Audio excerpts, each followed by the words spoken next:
जीवन बगिया ऐसी उलझी, फूल उगे कम, कांटे ज्यादा, सिमटा जीवन, डूबी सांसें, आना है तो अब भी आजा। यदि आपने अभी तक अंतिम अध्याय न देखा हो तो अंतिम अध्याय देखें, और यदि आप समझ सकें तो ज़रूर देखें। यह अध्याय प्रश्नों से भरा अध्याय है। ओशो जब अष्टावक्र गीता पर प्रवचन कर रहे थे, उस समय के दौरान उस समय के लोगों ने, जो लोग उन्हें सुनते थे या और कहीं बाहर से उन्हें लिखित में संदेश भेजते थे या प्रश्न भेजते थे, तो ओशो उन पर चर्चाएं कर लेते थे। तो वे इन प्रश्नों पर चर्चाएं कर लेते थे, जो भी जिस भांति के प्रश्न होते थे। तीसरा प्रश्न, गुरु शिष्यों के साथ क्या कभी छिपा छिपी का खेल भी खेलता है? कृपा करके कहें, छिपा छिपी ही तो पूरा का पूरा संबंध है गुरु और शिष्य का।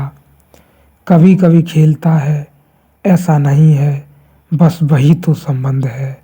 और न केवल गुरु और शिष्य के बीच वैसा संबंध है, परमात्मा और सृष्टि के साथ भी वैसा ही संबंध है। गुरु और शिष्य तो उसी विराट खेल को छोटे पैमाने पर खेलते हैं, जिसे बड़े पैमाने पर परमात्मा और सृष्टि के साथ खेल रहा है। यहाँ परमात्मा सब जगह छिपा है, पुकार रहा है जगह जगह से, आओ मुझे छुओ, खोजो।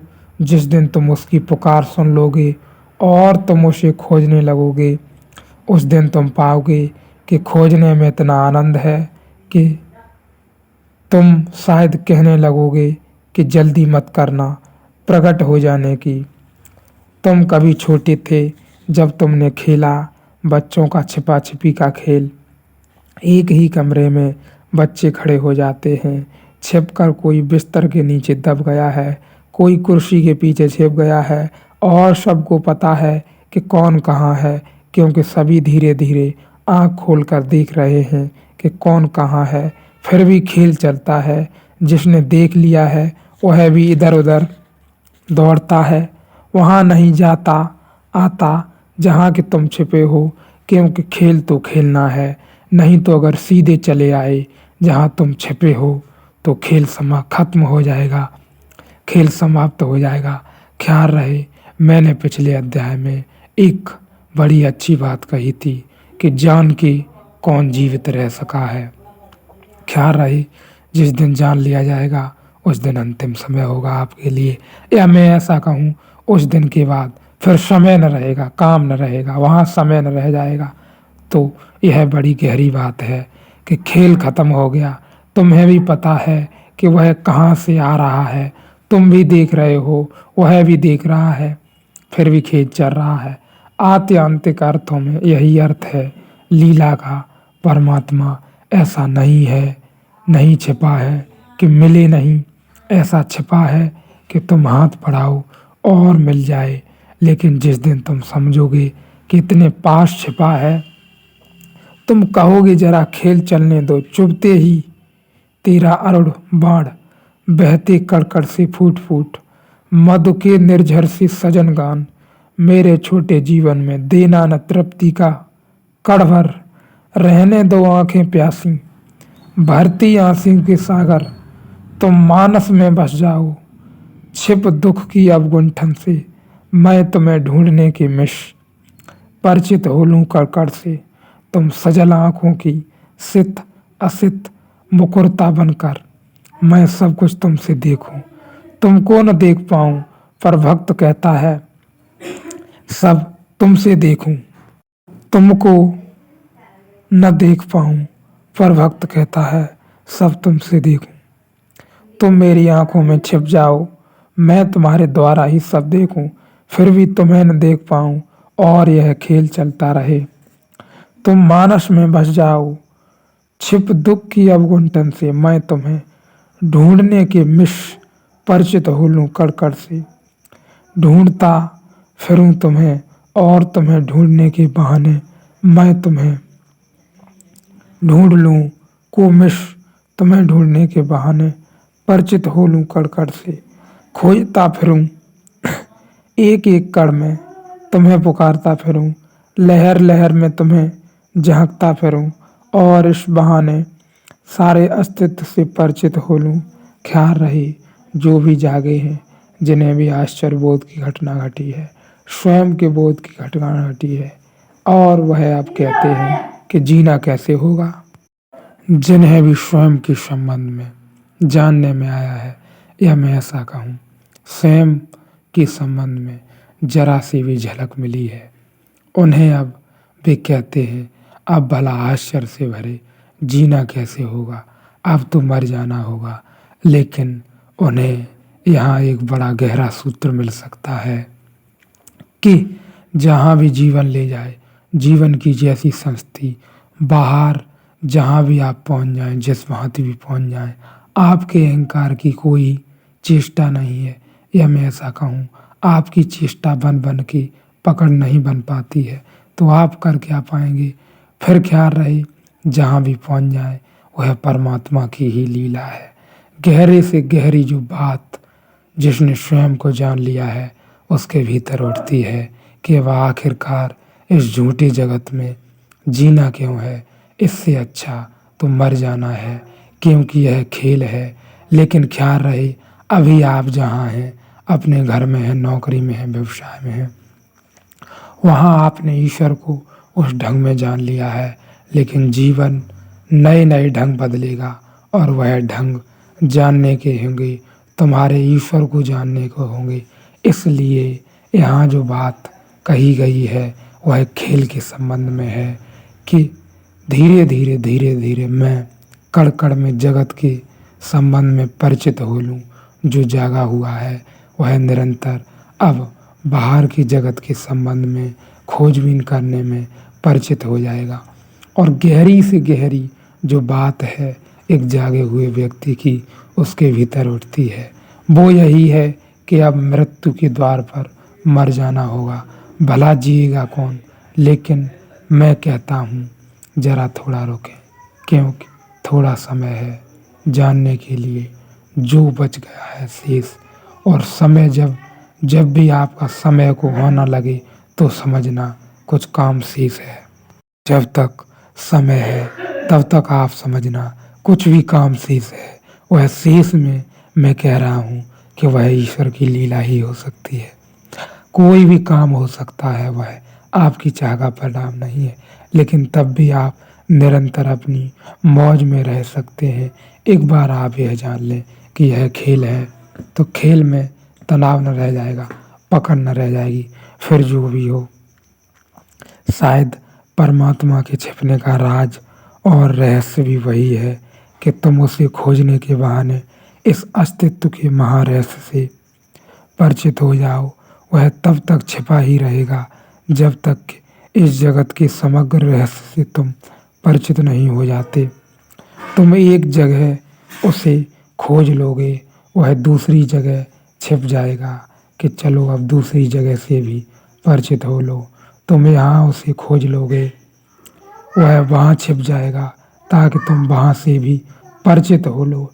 ऐसे वह तुम्हें लिए चलता है, तुम्हें अपने पीछे दौड़ाए चलता है। जब भक्त समझ पाता है ठीक से कि यह खेल है, चिंता मिट जाती है। उसी क्षण फिर खोजना एक तनाव नहीं रह जाता, एक आनंद हो जाता है। फिर खोजने में कोई अधैर्य नहीं होता, एक आनंद हो जाता है। मेरे छोटे जीवन में देना न तृप्ति का कण भर।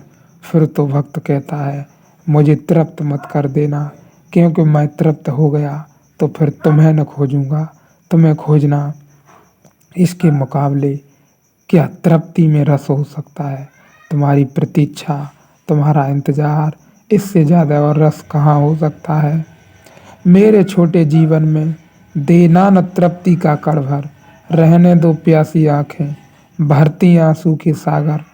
तुम फिक्र मत करना, तुम ज्यादा परेशान मत हो जाना। मेरी आंख के आंसू सागर बनाए दे रहे हैं, तुम फिक्र मत करना। इसमें मुझे आनंद आ रहा है, मैं रस मग्न हूँ। यह मैं दुख से नहीं रो रहा हूँ, भक्त आनंद से रोने लगता है, अहोभाव से रोने लगता है। उसके आंसुओं में फूल हैं, कांटे नहीं, शिकायत नहीं, शिकवा नहीं, प्रार्थना है, कृतज्ञता है, ज्ञापन है, आभार है, शुक्रिया है, जो बड़े पैमाने पर परमात्मा और सृष्टि के बीच हो रहा है। एक छोटे पैमाने पर वही खेल गुरु और शिष्य के बीच है, और छोटे पैमाने पर तुम खेलना सीख जाओ तो बड़े पैमाने पर खेल सकोगे। इतना ही उपयोग है, जैसे एक आदमी तैरना सीख जाता है तो नदी के किनारे तैरना सीखता है। एकदम से नदी की गहराई में नहीं चला जाता, डूबेगा नहीं तो किनारे पर जहाँ उथला उथला जल है, जहाँ गले गले जल है, वहाँ तैरना सीखता है। फिर धीरे धीरे गहराई में जाना शुरू होता है। गुरु जैसे किनारा है परमात्मा का, वहाँ तुम थोड़ा खेल सीख लो, वहाँ तुम थोड़ा क्रीड़ा कर लो, फिर आप तुम कुशल हो जाओ तैरने में। और तुम जब खेल के नियम सीख जाओ और लीला का अर्थ समझ जाओ तो फिर जाना गहन में, गहरे फिर उतरना सागरों में। तो गुरु तो केवल पाठ है, परमात्मा उतरने का। इसलिए जो बड़े पैमाने पर सृष्टि में हो रहा है वही छोटे पैमाने पर गुरु और शिष्य के बीच घटता है। ठीक तुमने पूछा, छिपा छिपी का खेल ही घटता है। यह बात निश्चित सही है उन लोगों के संबंध में जिन्हें आश्चर्यबोध की घटना घटी है, या मैं ऐसा कहूँ जिनके भीतर ऐसा घटा है। प्रेम कहें, आनंद कहें, परमात्मा की झलक कहें, या स्वयं की अनुभूति कहें। क्योंकि उसके बाद गहरी से गहरी चाह जो उठती है मनुष्य के भीतर कि अब जी पाना जरा मुश्किल हो जाएगा, कैसे मेरी व्यवस्था चलेगी, कैसे मेरे खाना पीना या कैसे मेरा रहना हो सकेगा।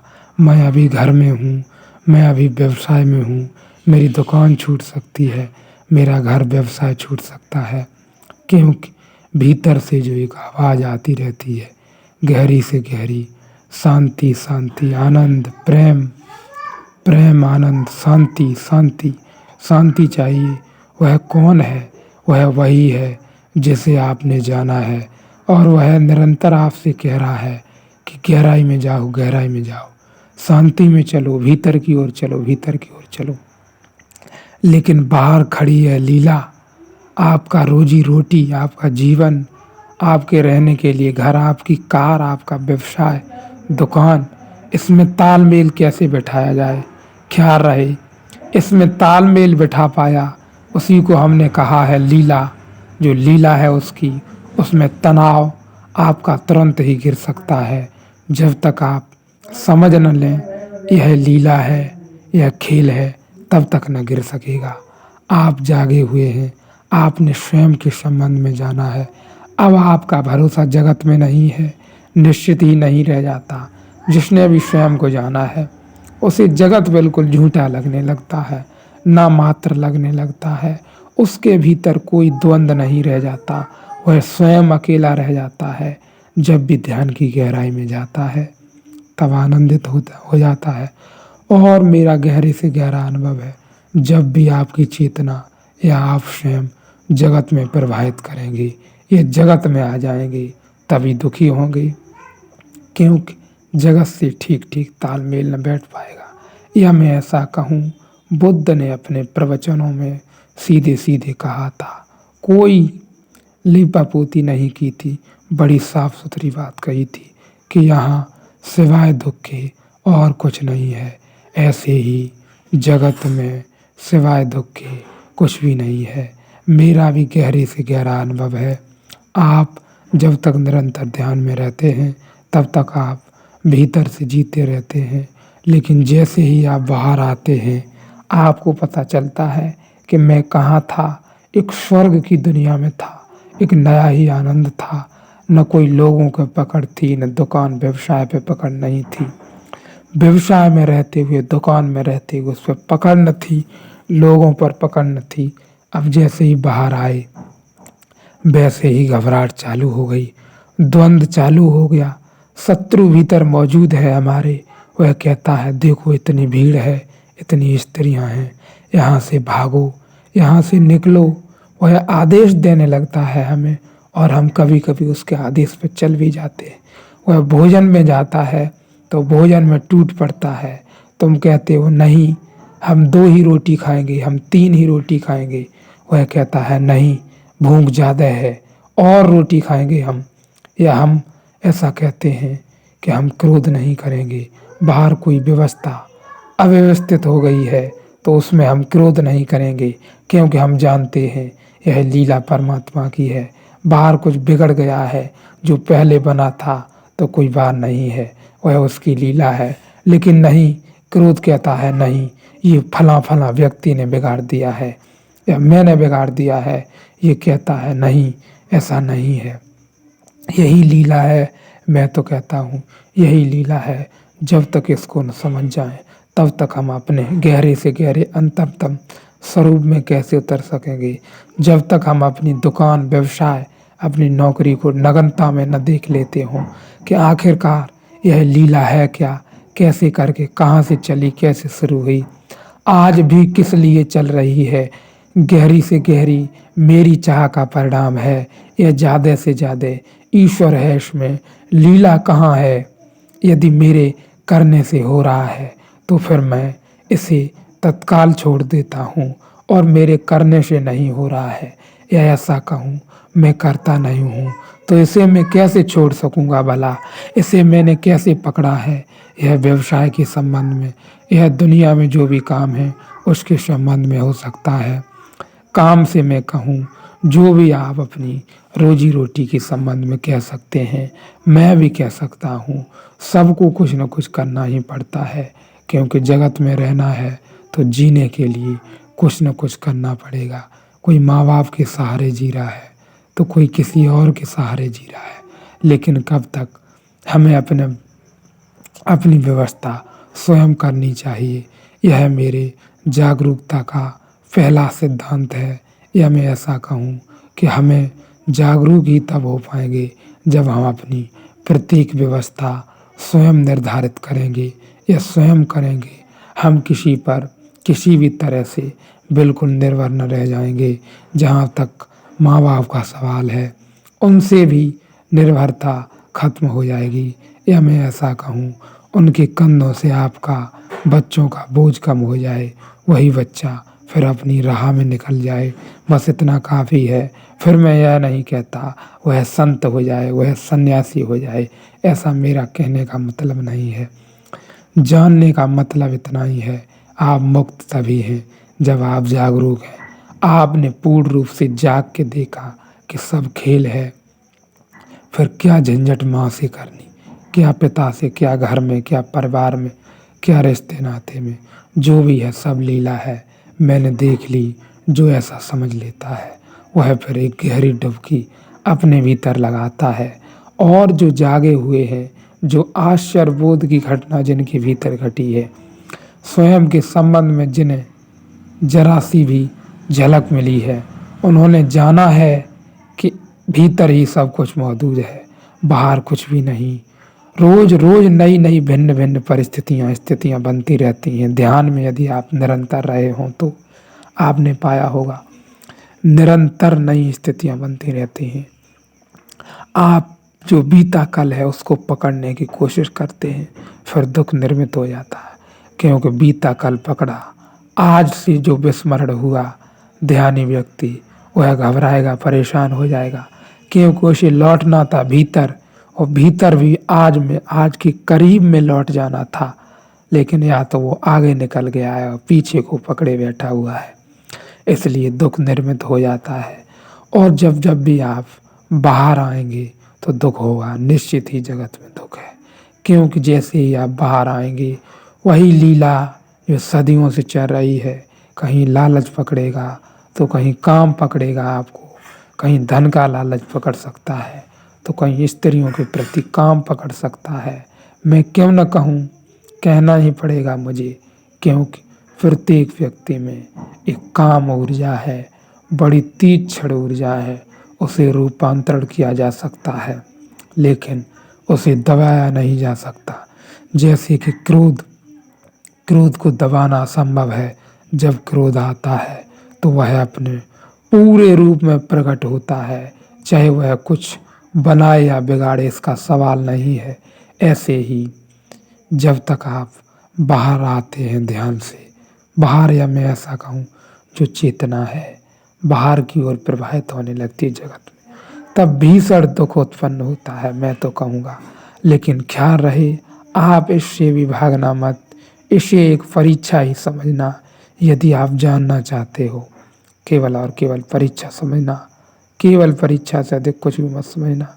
फिर आपके भीतर वही दुनियादारी, वही लोग, वही वासना, वही लालच, वही पद प्रतिष्ठा, धन, नौकरी, व्यवसाय फिर से पकड़ बनाने लगेंगे, जकड़ने लगेंगे तुम्हें। या मैं ऐसा कहूँ, अपने आप वे तुम पर हावी होने लगेंगे, जैसे कि सदियों से कामना, वासना, इच्छाएं। फिर आप वहाँ से परेशान होकर फिर आप अपने भीतर लौटेंगे। ऐसा जो ध्यान में है उनकी निरंतर हो सकता है, स्वयं को जानने से पहले भी, स्वयं के संबंध में जरा सी झलक मिलने से पहले भी। या मैं ऐसा कहूँ, आत्मज्ञान, अपनी आत्मा के संबंध में जानने से पहले भी ऐसा अनेकों बार हो सकता है कि आप अपने भीतर गहराई में रहें और कोई एक बात, छोटी सी बात आपको बाहर लाके खड़ा कर दे।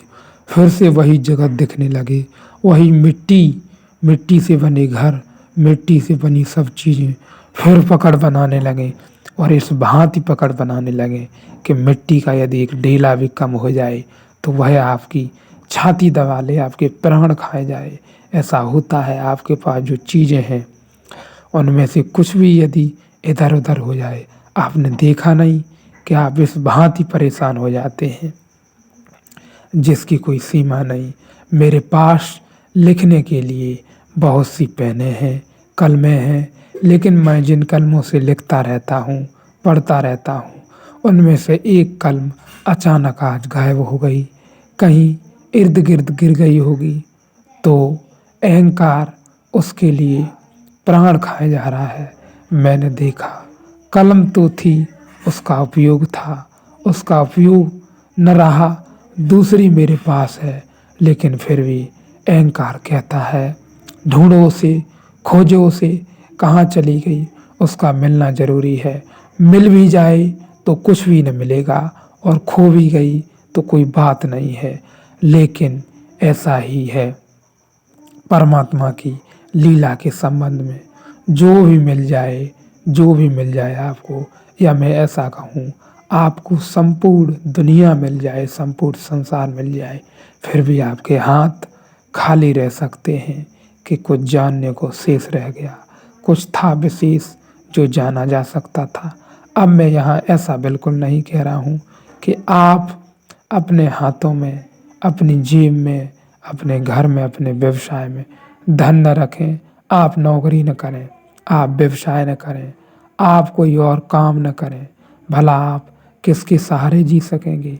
मैं यह नहीं कह रहा आप धन न कमाएं, आप अत्यधिक धन कमाएं, अपनी प्रतिभा के अनुसार खूब धन कमाएं, आप जो करना चाहते हैं वह करें। लेकिन मैं बस इतना ही कहना चाहता हूँ, समय के रहते आप जागें। जागना एक बड़ी लंबी प्रक्रिया नहीं है। यदि आप ठीक ठीक खोज में निकलें, ठीक ठीक यात्रा में निकलें, किसी भी काम में रहते हुए आप जाग सकते हैं और आप जान सकते हैं यह लीला क्या है। या मैं ऐसा कहूँ, यह ईश्वर की माया क्या है जो ऊपर ऊपर बड़ी सुंदर दिखती है, लेकिन जिसके भी करीब बैठ जाओ तुम, वहीं असुंदरता, या मैं ऐसा कहूँ अस्थिरता नजर आने लगती है। बाहर से बड़ी सुंदर दिखती है, आपने देखा ही होगा, जो चीज़ आपको मिली न हो, खरीदने जाएं बाजार से, बड़ी अति सुंदर मालूम होती है। चाहे वह आप वस्त्र हों, कुछ भी चीज़ें हों, वो हज़ारों चीज़ें हो सकती हैं आपकी ज़रूरत की, लेकिन कुछ समय उपयोग करने के बाद वह जो आपके मन में उसके प्रति सुंदरता थी, वह खो जाती है। या मैं ऐसा कहूँ, वह चीज़ में ही सुंदरता नहीं रह जाती, नष्ट हो जाती है। ऐसे ही जीवन है, ऐसे ही परमात्मा की लीला है। जहाँ भी पहुँच जाओ वहीं व्यर्थ, न पहुँच पाओ तो बड़ा सुंदर मालूम होता है। चाहे वो पद हो, धन हो, प्रतिष्ठा हो, तो क्या रहे, आप बस जागें, निरंतर ध्यान में रहें। ध्यान में रहने के लिए आप अपने भीतर उतरें, केवल और केवल भीतर उतरें। मेरा तो कहना यही है, यदि आप बाहर भी किसी खोज पर हैं तो उसे पूरा कर लें। भटकना तय है, भटकने के बाद ही भटक भटक के ही तो ठीक ठीक राह में उतरना हो पाता है। उसके बाद आप अपने भीतर उतरें और पाएंगे कि एक विराट के दर्शन हुए जो सदियों से हमारे पास था। हम न जाने कहाँ किताबों में, मंदिरों में, मस्जिदों में, गुरुद्वारों में, जंगलों में और न जाने कहाँ कहाँ घूमते रहे, किस किस से पूछते रहे। पूछना भी स्वाभाविक है, क्योंकि जो खोजी है, जो यात्रा पर जाना चाहता है, उसके पास ढेरों प्रश्न होते हैं। लेकिन हमारे प्रश्न, यदि आपने ठीक ठीक प्रश्न पकड़े तो आप निश्चित ही जरूर पहुंचेंगे। मेरा कहना यही है, आप निश्चित ही एक दिन पहुंचेंगे। एक दिन में नहीं, लेकिन एक दिन पहुंच जाएंगे। और यह यात्रा बिल्कुल नहीं है, जो इसे यात्रा समझे वे बड़ी भूल में हो जाएंगे। आप यदि अभी चाहें तो अभी जान सकते हैं तत्क्षण, लेकिन आपको तैयारी करनी पड़ेगी। बस जो धूल जम गई है वह धूल ही हटा देनी पड़ती है। जो लोग जाग रहे हैं या जाग गए हैं तो उनसे आप पूछ सकते हैं। मेरा अनुभव है, जो भी जागे हैं उनका भी अनुभव रहा होगा कि कोई विशेष बात नहीं है, कोई विशेष काम नहीं है। जागना कोई विशेष व्यक्ति का ही काम नहीं है। लेकिन यदि आप ऐसे पकड़े रहेंगे कि यह तो काम कोई विशेष व्यक्तियों का ही है, कोई ओशो, कोई बुद्ध, कोई महावीर, कोई विवेकानंद, तो आप भला कैसे जान सकेंगे। आप जान सकते हैं यहीं केवल और केवल जो हमारे असली चेहरे पर धूल लग गई है, उसको हटाने की बात है, उसको साफ करने की बात है। फिर हम अपने अंतरतम स्वरूप में मौजूद रहेंगे और आनंद में रहेंगे। आप निरंतर गहरे ध्यान में उतरें, बस इतना काफ़ी रहेगा।